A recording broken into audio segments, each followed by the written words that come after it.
And a Michigan man is restoring a historical landmark located in the city of Okemos, and he's opened the home to anyone who wants to learn more about the gem. Taryn Simmons visited the home and spoke to a few people who toured it today. She's here for you now with more on the process of bringing back a hidden treasure.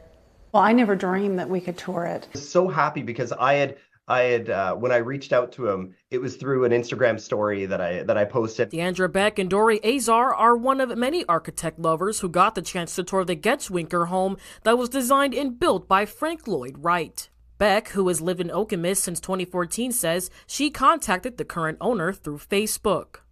And imagine my surprise and delight when I found out that Okemos, Michigan, was the place where Frank Lloyd Wright had intended to build what he called a Usonian community. The home was built in 1940 and is a two-bedroom, single-story home with almost all of the original furniture still intact.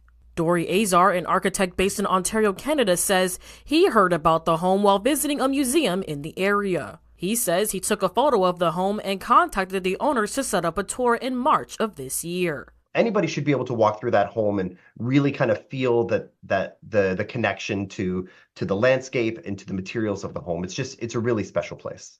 The current owner, Nate Myers, says they stripped the exterior paint of the home to restore the wood, repaired all of the screen doors and the bathroom to the original state. He says when he bought the home, it felt like a dream come true. We would love to just bring back some rough edges to the property. It's been, over decades, it's been increasingly suburbanized, and we want it to feel a little bit more within nature rather than separated from it. Myers says that his love of architecture started at the age of 13 when he visited Falling Water, another historical landmark by Wright. He says he's open to tours of the home and says to contact him through Instagram. Here for you in Okemos, Taryn Simmons, 6 News. Thank you.